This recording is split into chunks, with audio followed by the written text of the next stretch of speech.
But excuse me also, I had bronchitis last week, so if I start getting a little froggy or have a coughing fit, I know Jack can quickly cover for me. But I am Leanne Sidley. I am the Area 8 Coordinator. So I am Mahoning County North up to Cuyahoga down into Summit County.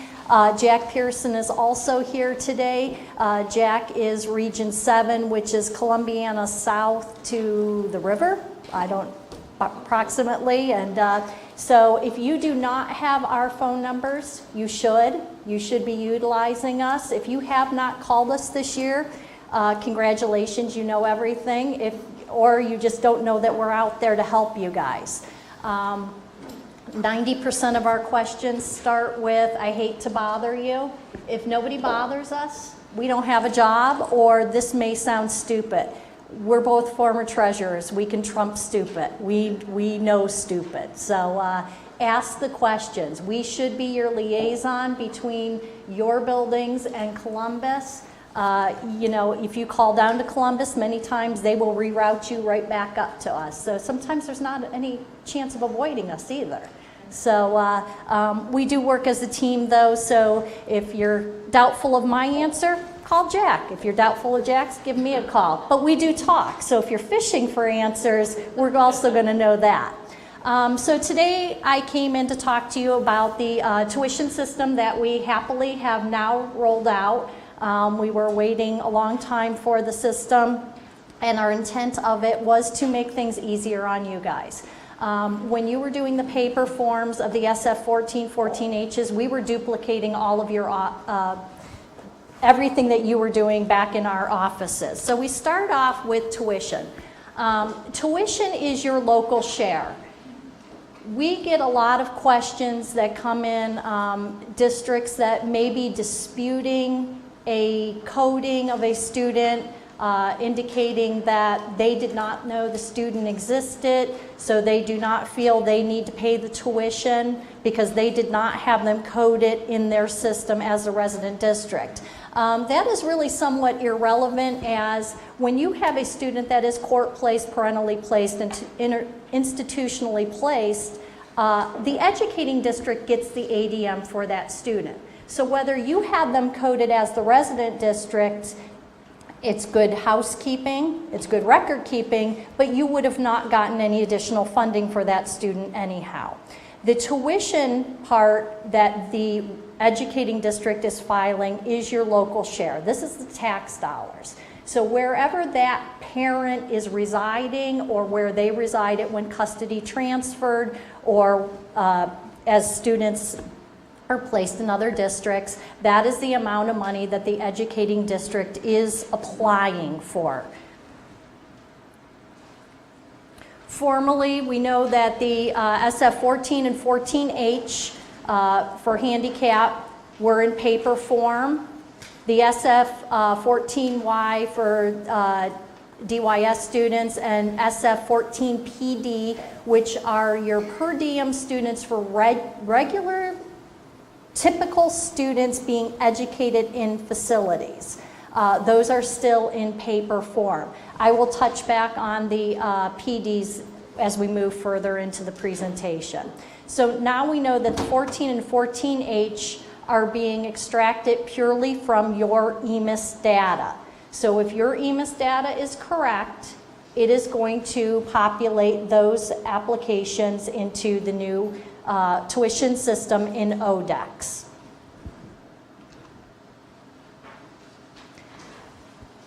OEDS is becoming more and more important to districts. I know when I was a treasurer, I knew OEDS existed. I knew I had roles in OEDS, but did not really look into what those roles were. So as we utilize the systems available to us, those roles in OEDS are becoming more prevalent.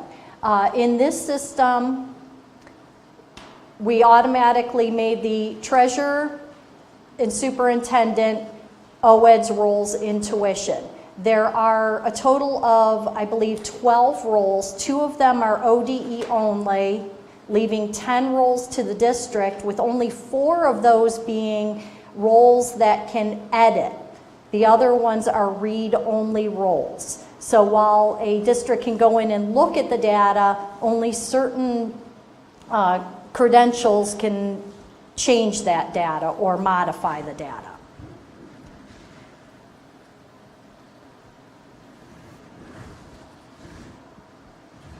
While you will access the Oddex system utilizing your SAFE account login, it is not located in your SAFE account. I think that was probably the first stumbling block we've gotten through. Everybody should have gotten a copy of this document. If you don't have this document, you should have it in electronic format because there are many links in the document. Keep it in electronic. You can click on it. It is in there on how to get to the data center for Oddex. And if I can also forward this to Diane and she can resend it out to the group for anybody who maybe didn't get it. So once you've accessed the Oddex system, your dashboard should come up looking somewhat similar to this depending on what credentials you have. What you've been allowed in OEDS will appear up in this red banner area here. In this particular one, we have SOES, which is community schools, SCR, which is the student cross-reference system, history, which is another student system, CCP, College Credit Plus, which is the former PSEO, and then we have the tuition system. There's calendars and agencies also. So when we access it, we're looking at this tuition system. On the dashboard, the first thing you would note is the first column. Now ours are slightly different just because we do have more schools in our regions. But the first column would list any new applications under 15 days and under 30 days.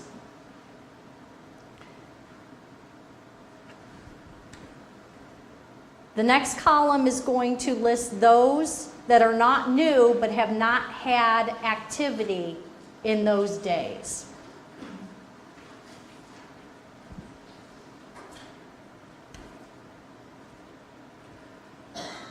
Once the system closes, or EMIS closes on Friday, this is one that you're going to want to pay particular attention to, is the new flags and comments. Because once the resident districts are going in and approving or flagging, you're going to want to check that out, find out why you're being flagged, and how you're going to come to resolution. Any areas on this screen that are in blue are hyperlinks. So if you had a number in this new flags, you would be able to click on it and it would take you to those areas.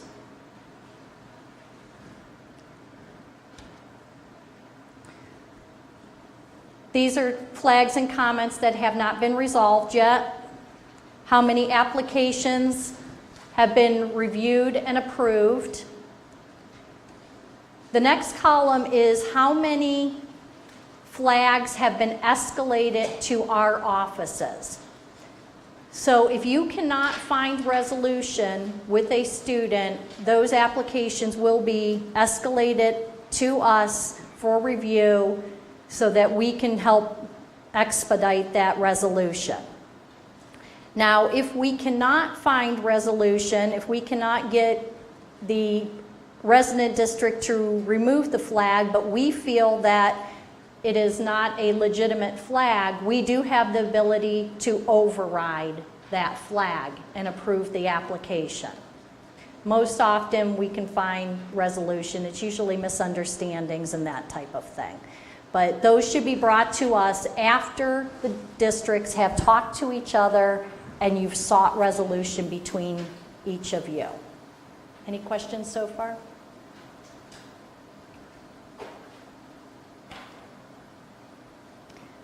So when we're accessing the applications, you're going to have a drop-down screen.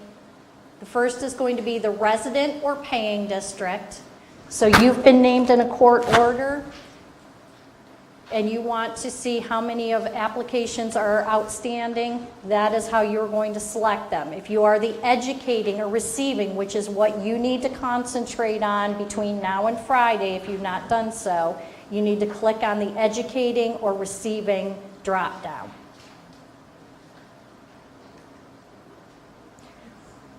Once you've accessed that educating or receiving, these the SSIDs will automatically populate for you. So you don't have to search out the application, the SSIDs.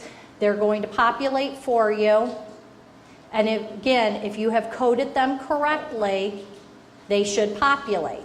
If you have not, you have until Friday is when it locks down, but you want to do it by Thursday because it takes overnight to update in the system. So if you go back today, you see that you are missing an SSID, you know that it should be in there, you go back in, student was coded as grandparent opposed to court place, go in, change that EMIS data. Tomorrow, when you open up the system, that SSID number will appear in the tuition system and you can proceed with that application. Again, you want to do that by Thursday so that the information is in there Friday when the system locks down.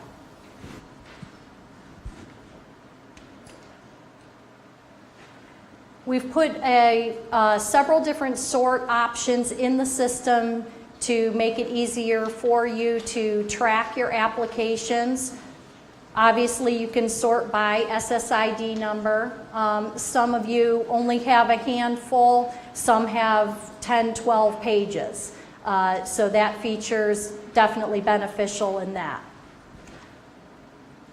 Paying LEA and resident educating district sorts. Last name and first name. A reminder, we at ODE do not have names. So if you're corresponding with us, you need to provide us with the SSID numbers. We are not to have student identifiable information. So anytime that you're transmitting us that information, you're violating that part of revised code. So remember, we deal in SSID numbers. Often if you send it, you'll see it come back and I have X'd out everything. But you know, we all want to play by the rules on that. You can sort by review status. So if you want to go in and see how many have been approved, how many have flags, any of that, you can use that drop-down screen to sort those applications that way also.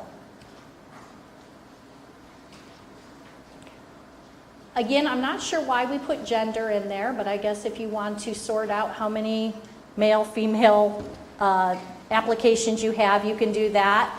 The record age is another important one that you'll want to review. How many are outstanding out there? Is anybody looking at this information? And the disabilities. When the applications populate, they automatically have a yellow flag on them. That is not to be concerned. It just means they're in the system now and they have not been reviewed. We are working on some modifications in the system as we rolled it out. Some of the things we couldn't identify until we actually went live. One of the options we are trying to put in is that when you go in as the educating district, there is something that indicates that you have done your part in it. Right now that's not a feature. Also I don't know if it's a glitch or something we are working on. We know that when you are going in and entering the edible information, it is taking you back to the search screen every time you save it, which is quite cumbersome. We understand. We are working on that part of it also, and I will touch base on that as we move further in. But we have, those problems have been identified to us, and they are working on those. So a red flag indicates that you have done your part, you have entered in your edible information, and the resident district has gone in and reviewed the application and placed a flag on it. Again, you're able to click on that information to take you to what the problem is. They should have put a comment in there. They have to put something in there indicating. If Thursday I get any districts that I go in and every single application has been flagged because nobody had time to go in and review them, I will be removing every one of those flags. They need to have legitimate reasons. No, not having time to review them is not a legitimate reason. And you're going to have time to review those records after Friday. Right now, we're worried about make sure all your SSID numbers are there and your edible fields have been entered. Again, I will identify which fields need to be have information in them as we move on. So if there's no flag on there at all, no yellow, no red, the application's been approved, it's being escalated for payment, you are good to go. Again, we keep reiterating, anything in blue is a hyperlink that is going to take you to that student's application. Once you click on that SSID number, this is the field that will pop up. We have put a lot of information in here because this is what districts have asked for over the years. The number one question is, how much money am I getting? Up until now, you've gotten some EMIS reports. It's been a guessing game. You saw money plopped in. You hope that it correlated with some students. But now you have the feature of being able to go in and see exactly how much money is going to transfer. Reminder that for regular education students, the amount that transfers from the resident district to the educating and the amount that the educating district is going to receive is going to be different because the law says your tuition rate transfers and the educating district gets their tuition rate. Special education students, the amount will be the same. So don't be surprised if this amount here and this amount here are different for a regular education student. It's supposed to be that way because it correlates back to your specific district. Now, we probably could have used some more relevant numbers than $836,000 in tuition. We all wish we got that, right? But those numbers would appear correct in your particular fields. Any questions on that so far? Okay, so a couple of notes on here that we've had identified since the system is open. You may go in and you may find, let's see if it lists here. In this particular case here, this has the same SSID number. That student has 2 records. That means that somebody in your district in the first reporting period has made an EMIS change to that record. It is appropriate that that happens. It should happen. It could be that they had a disability change. It could be that they were identified as economically disadvantaged. You may not see the change in the system. What you need to do is check the enrollment dates and the FTE. If that FTE adds up to about 0.49, between 0.45 and 0.50 I'm finding, you're right where you need to be. The only time that those records we have found have the exact same dates is we did have, actually in Jack's area, a student that was an option 23 student who was in a career tech program. And his FTE was split evenly, but the dates were identical. So again, added those FTEs up, they added up correctly. So that's what you would want to check. I've only found one that had 3 record changes so far, but I know that can be cumbersome also. Now, if going back to my original statement of having the correct roles in OEDS, if you have the correct roles, if you are a treasurer, if you're a superintendent, an assistant treasurer, or a verifier in OEDS, you should see pencils in these fields. If you do not see pencils in these fields, you do not have a role that permits you to edit the fields. That can be changed by somebody, whoever your OEDS administrator, going in and changing your role probably to verifier if you're not the treasurer, superintendent, or assistant.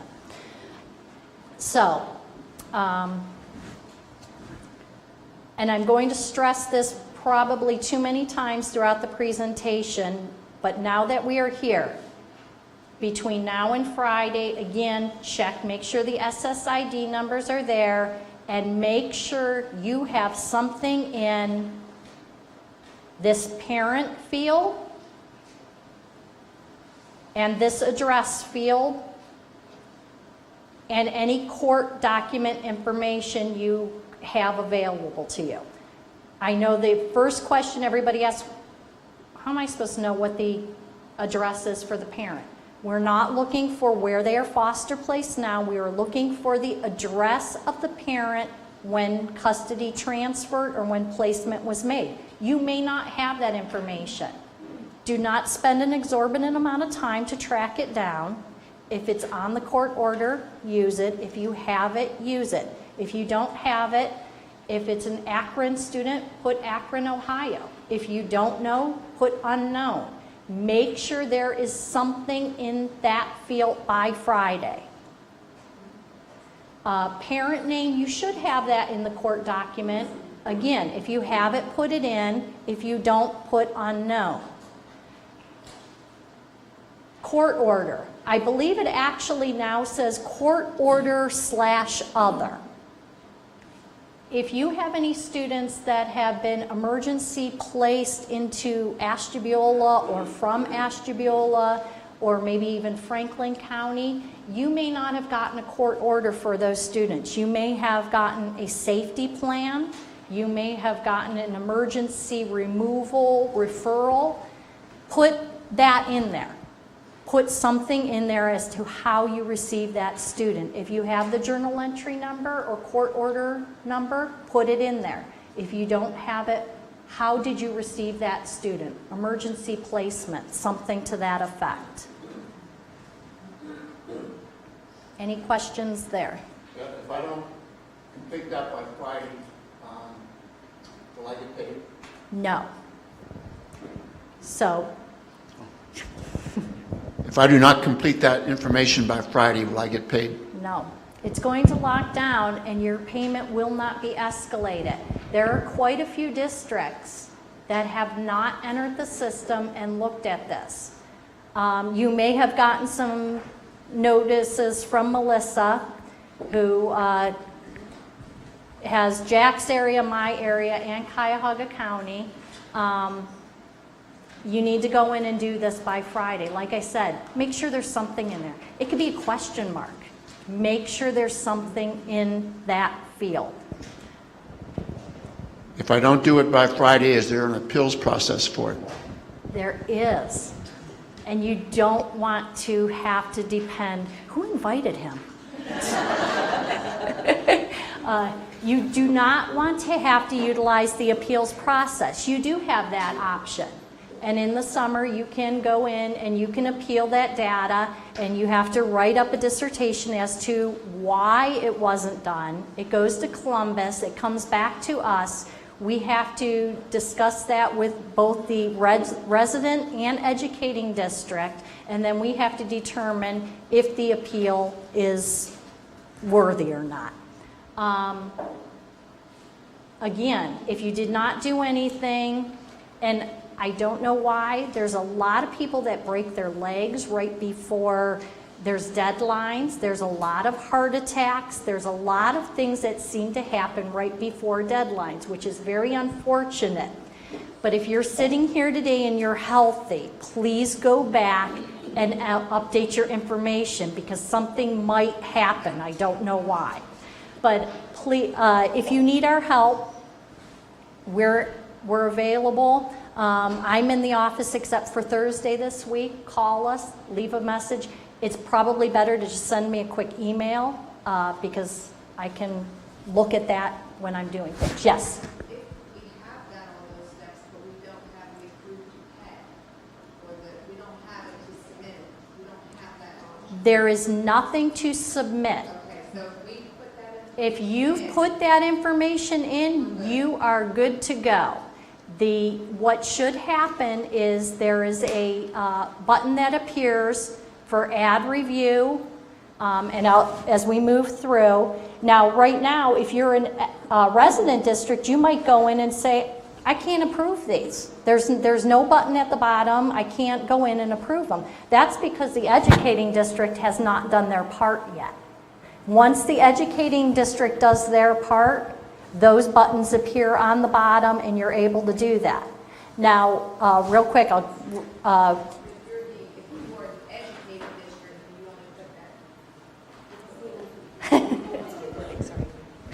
Sorry. If you were the educating district and you put all that information in, you're not going to see anything. What would you see to know that the other district? that's what we're working on. There's Okay. really nothing for you to see right now. I want to make sure, like, if my student, I put that information in, is she seeing it that she can approve it by Friday? Right, and right now we're working on adding something on that you can see that, but right now that isn't an option. Right now you're just going to get a call or a email from either myself or Melissa or Jack saying you have applications out there that don't have anything that are not being escalated. Now you're going to see, when you go into your dashboard though, you can see applications that have not been touched. So remember to look in your dashboard. You said we'll get emails from you guys. Does that go to everyone that can update or just the treasurer? It just goes to the treasurer and superintendent because we have to extract that information from OED, so we don't have the ability to pull everybody that touches it. So the correct people aren't getting the emails. That could be a possibility. So if you are fiscal in this room and you get an email, please make sure the people are getting it. Okay, yeah. Wait. About my question to you when I called you, I'm Josie from Campbell. The address, I didn't know the parents, and you had said if I didn't know, either put N/A or unknown. And I know it hasn't been approved yet, but should I switch the N/A to unknown? No, that's fine. So even though I have a yellow flag and I've gone in and done all that, it's because it hasn't been reviewed yet? Exactly. Okay. And I can go in and take a look and see, make sure. Now, real quick before I forget, because there is one more, if you are an educating district, and I know it's not in the presentation, so I want to touch on it, you can go in and self-flag also.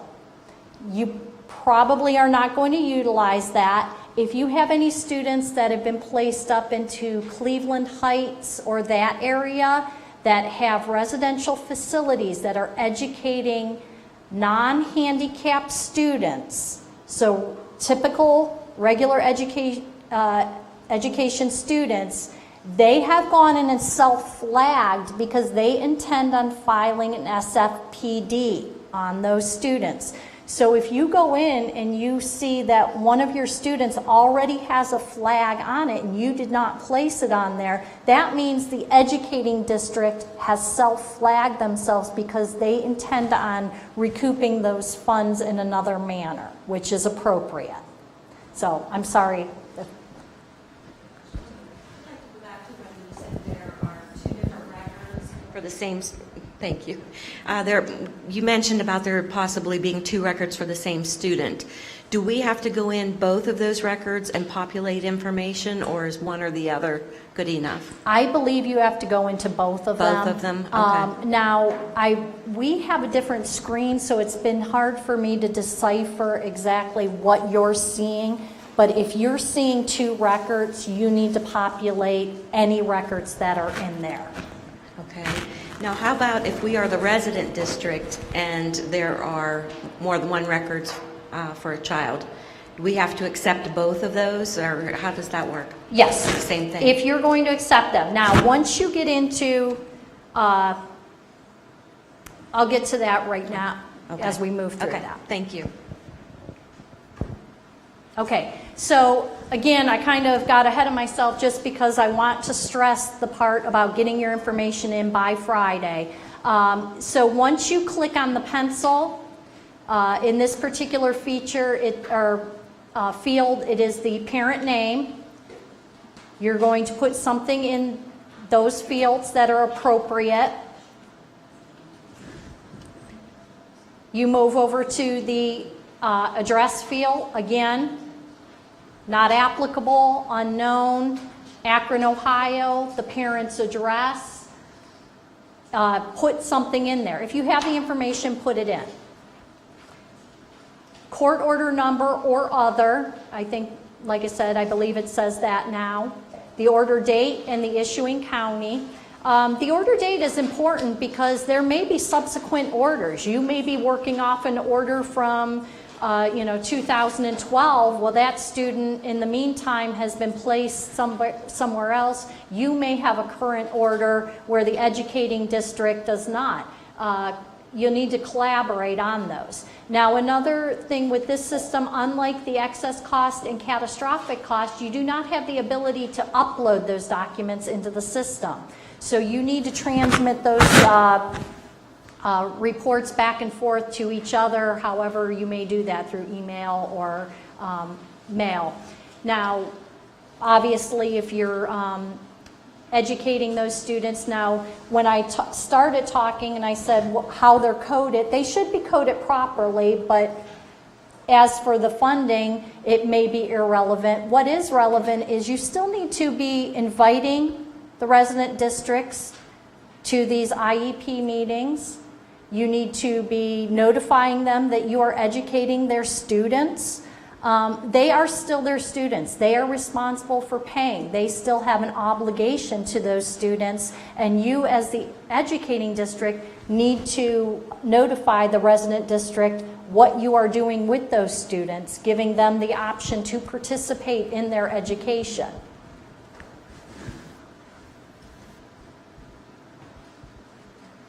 Okay, so once the information is entered in, again, this is for a district that would not be claiming tuition. They would click on that, update it, and most times I've seen that they have indicated in the comment field why they are not filing tuition for those students. Once you are the resident or educating district has populated those fields, the resident district will see approve to pay, no flags, or add review. Those are the buttons that will appear. You can go in, you know that student's been there since kindergarten, you know that every year you've had them, go in, approve them, get them off your plate. If you have an issue with them, you can flag them for a data quality issue or invalid age, so they're 4 or over the age of 23, not a resident of the district, SSID mismatch. We often see SSID mismatches in students that maybe attended a preschool, and when the parent came to register for kindergarten in your district, they neglect to tell you.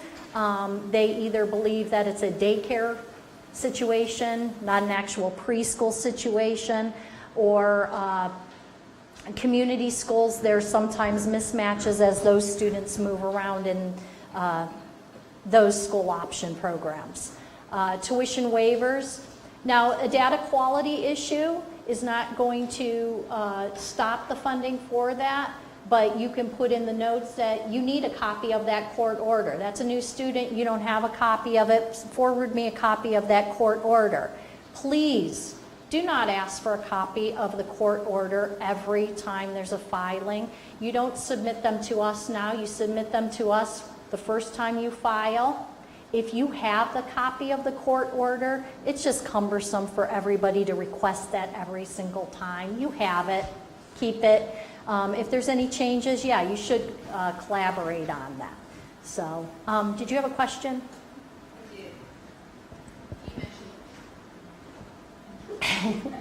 Welcome to my world. You mentioned preschool. I have a preschool. This court place in our district is not showing up on here. And they will not. Okay. Preschoolers are actually, it's not a tuition system for preschoolers, it's an excess cost system. So you would recoup your costs during the excess cost filing next year for that.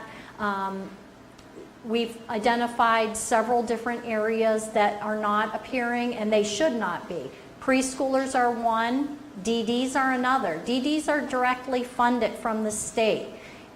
Even though a student may be court placed into your district, you are not paying for that student if they're at a DD. Now, if you are, you have an agreement with that DD, then the coding would be different, and you could file back for excess costs for that student. The other ones that should not appear are what we consider three-way. So a student that is court placed into your district and then open enrolled to a third district, or court placed to your district attending a full-time JVS program. You as District B, the court placed district, are not paying for that student. You cannot collect tuition on that student. So that money transfer goes from A and C. Yes?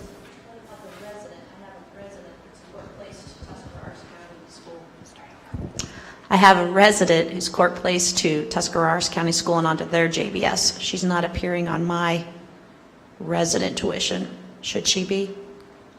She should be appearing, well, no, the JVS would not be claiming tuition, so no. Oh, so they no. should not be appearing. Okay, Think thank you. through that thing. Sorry. And we've only had one, which I consider was a four-way, which was a court-placed, open enrolled, and then attending a JVS. That one I still haven't figured out yet. So if you have any of those, make sure you get that over to me so we can chart that one back. Yes?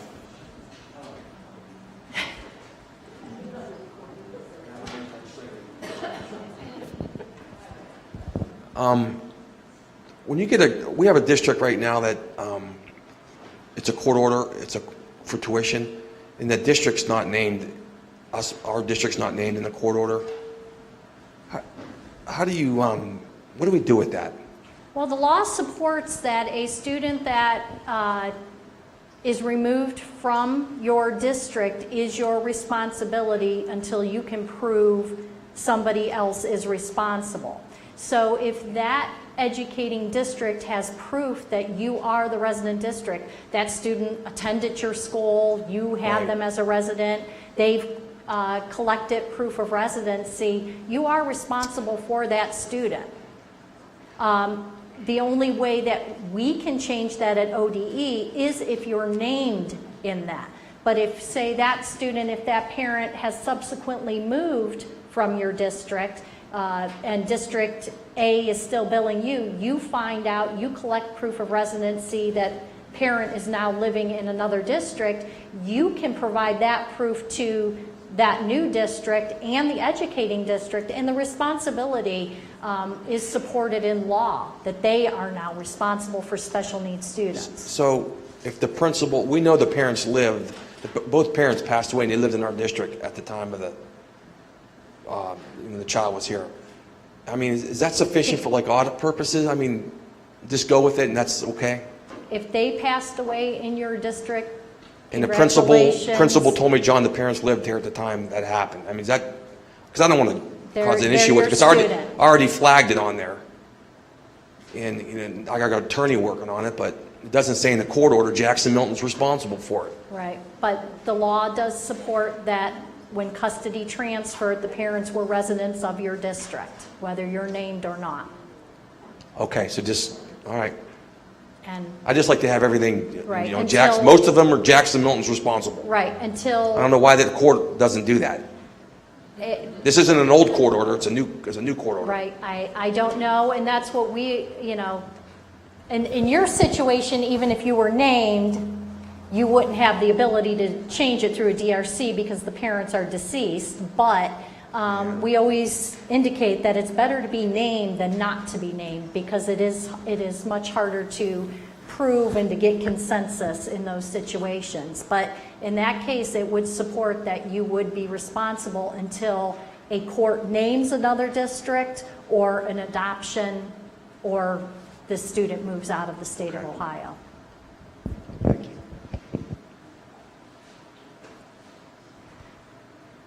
Again, the flags are outlined in the presentation on why you should be utilizing a particular flag in a situation. The escalation of the flags from the educating and resident district, the unresolved conflicts, and either the payment is incorrect. So either the educating or resident district can place a flag to challenge a payment. After the payment has occurred, you must comment on that also. If you can follow this, we have a job for you at ODE. If you go through it is informational. It does actually lead you where you need to go. Seeing it in a little block, you're probably not able to even decipher it. But I can print that out in a larger format if you're interested. The 30-day timer. So now, as I indicated, once the educating district has entered their information in, the resident district now has the two options in the bottom to approve or to flag the record. The third option is if you do nothing, the payment will automatically escalate in 30 days and be made.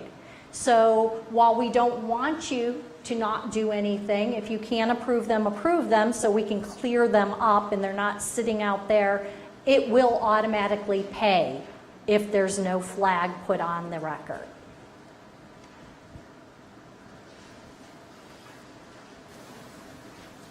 And I believe we've covered all of these situations. Again, by Thursday, April 27th, please make sure that EMIS data's in there. Yes.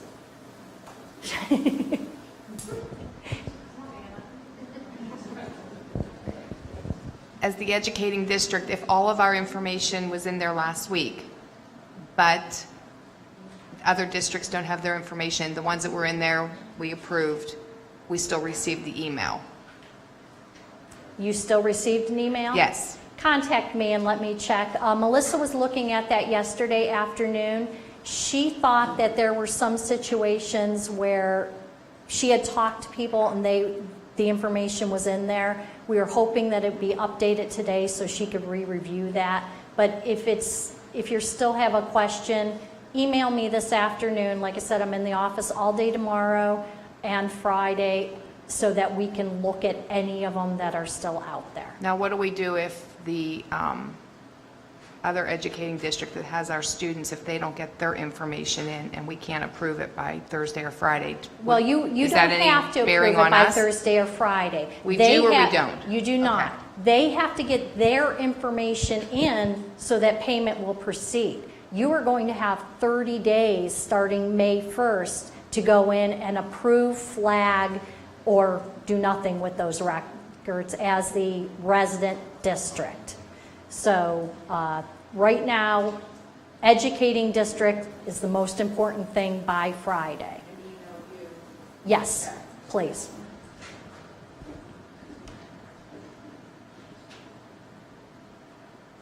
So after Friday, I mean, currently you can go in and do this, but after Friday, as a resident district, You want to go in, review those applications for accuracy, make sure that the resident district or the educating district didn't make any changes, because they still have that ability through Friday. So you may have approved something that had a change put into it. Most likely it's not going to happen. And you can either approve, flag, or wait for the timer to initiate.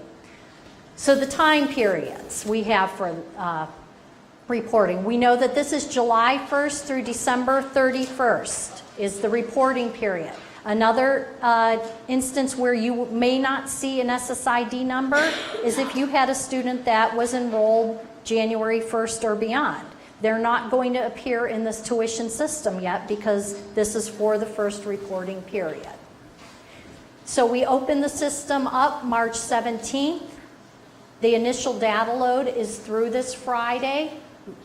Again, all information by Thursday the 27th, so that Friday it's appearing. The review and flag resolution is going to be May 1st through the 31st. So the resident district, you as the resident district, that's the timeline that you need to engage.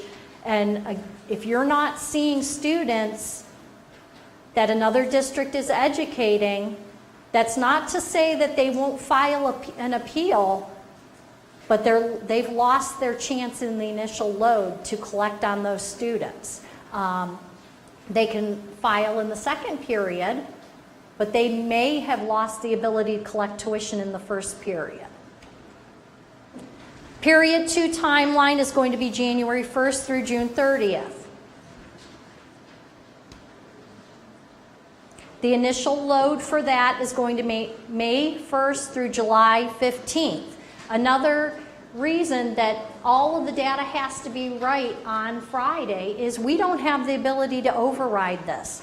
Unlike catastrophic and excess costs where we could go in and make changes to your disability or we could change some dates so you could file those applications, we cannot go in as area coordinators and make any modifications. It is strictly EMIS driven. So once the system's closing, May 1st, the new load period is going to start. August 1st through the 31st is going to be the review and flag resolution. So May 1st through the July 15th is where we are right now. That's going to be the period for the educating districts to look at all of their information. August 1st through the 31st is going to be when the resident districts need to review their information, approve, flag, or start the timer. That is the tuition system in Oddex. Another point I wanted to make on it, currently, once you add in information into those edible fields of the parent name, address, and journal entry information, it is not populating into the next reporting period. They are working diligently on that. Fingers crossed that that will populate for any of those. That is our number one. The two things are that it doesn't take you back to the search and that will automatically populate. If you find out any other issues or suggestions, you need to send them to us because we're not in your shoes. We're not in the field working on these programs. So we need to know how they're working and how they're being utilized. The other area I wanted to touch on real quickly, some of you may or may not be involved in, is catastrophic costs. That deadline is also Friday. I looked this morning, and Mahoning County, out of my region, I have 1,100 applications in right now. Mahoning County had 23 applications out of my entire region. Columbiana had 5 applications. You're leaving money sitting on the table. It's a fairly easy process. You need to go in. I went into excess cost and just selected Mahoning County, and I identified 10 applications throughout the county that could have just been extracted from excess cost alone. That should be your first step in looking at that. Go into your excess cost system, see who you've paid. because you have paid those bills to those other districts. Print out the certification, upload that, you're done. Drop it in the contracted service. If you need help with that, or if you have new people in your office and have no idea what catastrophic cost is, contact us. This is what we're here to help you with. We can walk you through this process fairly quickly. Again, I know that there's money out there. I know that you are able to educate at a fairly lesser cost than maybe some of your northern neighbors, but I came from one of the smallest districts in the state, and I always had at least 3 students that met catastrophic. Everybody has an autistic student that has been placed into a program, or a traumatic brain injury student. Those are your first go-to. If they're placed out of your district, you have a contract, you've got cost right there. You don't really have to calculate much. You're going to drop in that contract. It's going to populate the administrative costs for you, and it's free money. I think I did an average several years ago that the average district got back at least $12,000, and it took less than a day's work. I don't know anybody that makes $12,000 a day. So again, it is a calculation. It's not that you dropped in a $50,000 bill and you're getting that back, but you're going to get a percentage. It may be 30 cents on the dollar, but it's still worth the time. Yes?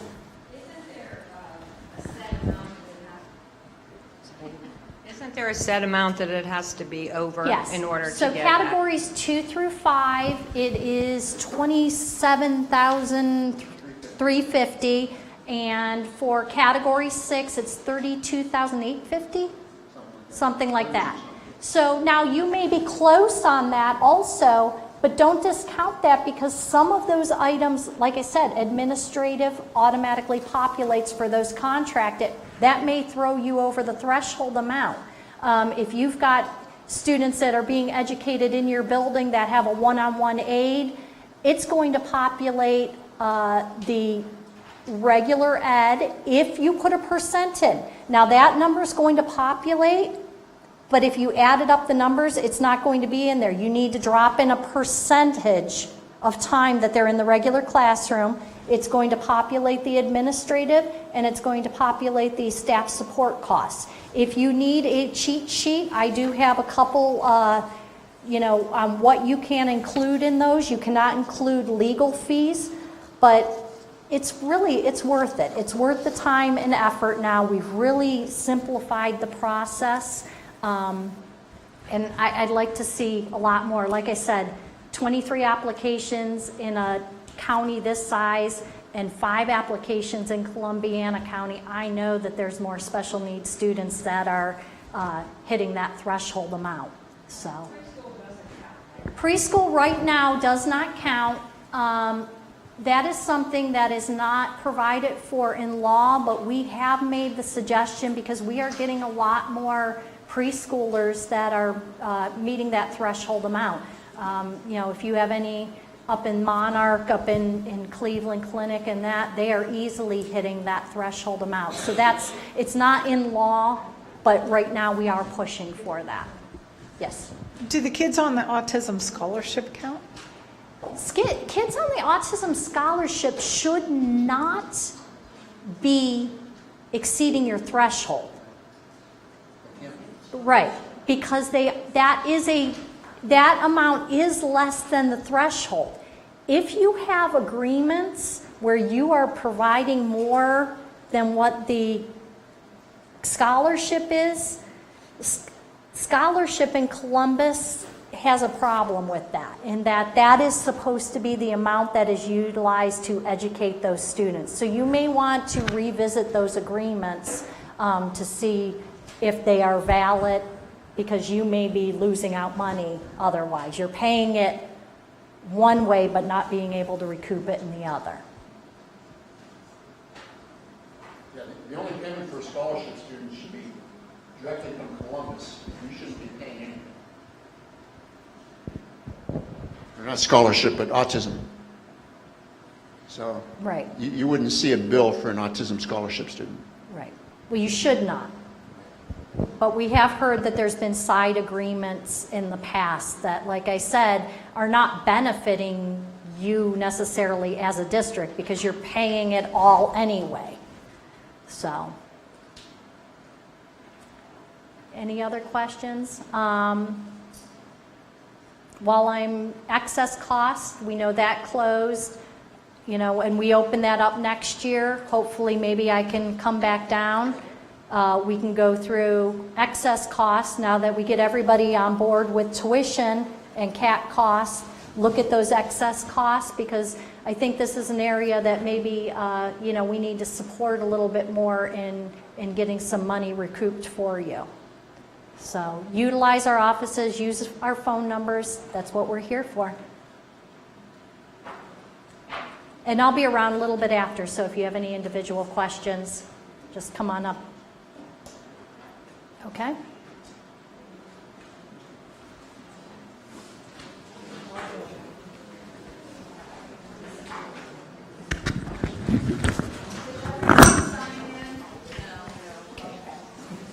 How do you unmic me? Because, you know, I know that's how people get in trouble. I've seen that on TV too many times.